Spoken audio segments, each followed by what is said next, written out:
ঢেউয়ের সঙ্গে বাঁধিয়াছি এ প্রেমের কায়া আমার বুকে ভাষা তুই নাইয়া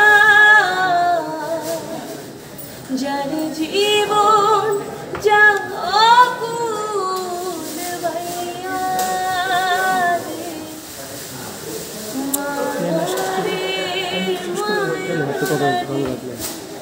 মায়ারে তুই আমার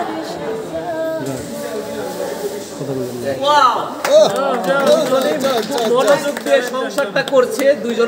বিশ্বাস করি সেটা হচ্ছে যে সংসারে রাগ অভিমান ঝগড়াঝাটি নাই ওখানে কোনো গলদ আছে।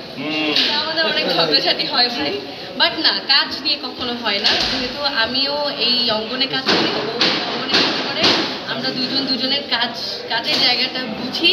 তো ও আমাকে রেসপেক্ট করে, আমি ওকে রেসপেক্ট করি, এবং একজন আরেকজনকে আরো ভালো করার জন্য যা যা করা দরকার আমরা চেষ্টা করি দুজন। কিভাবে আপনি যদি একটু রাগ অভিমান করেন উনি কিভাবে সেটা সবার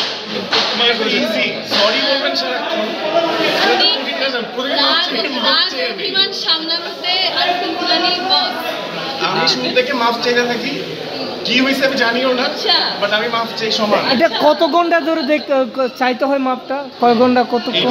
আপনার মাফ চাওয়ার যে আর্টটা, এটা আপনি যত সুন্দর করে রপ্ত করবেন আপনার সময় তত কম লাগবে। এটা কি সত্য? আপনি কি সহজে এরকম ইয়ে হয়ে যান, ক্ষমা করে দেন, মাফ করে দেন? সহজে ক্ষমা করে দিই মানে আপনার অভিমানটা কতক্ষণ স্থায়ী থাকে এটা জিজ্ঞেস করেছে। আমার অভিমান কতক্ষণ স্থায়ী থাকে ভাই, মোবারক ভাই? এটা ডিপেন্ড করে তো ঘটনাটা কি।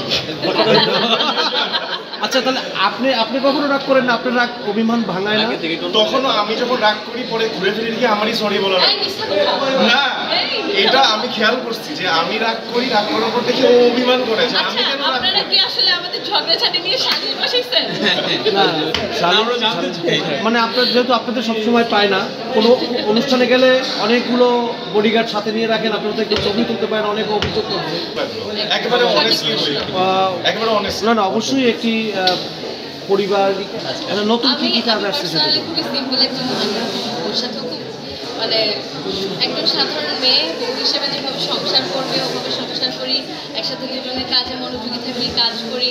স্টেজ লাইফটা একদম আলাদা। স্টেজটা আসলে মানে মঞ্চে মানুষ যা দেখতে চায় তা করতে হয়, এবং মঞ্চে আমি উপভোগ করি ওই পাগলামি বলেন, উড়াধুরা বলেন, দুষ্টুমি বলেন, ওটা আমি উপভোগ করি, কিন্তু মঞ্চের বাইরে আমি একদমই অন্যরকম একজন মানুষ।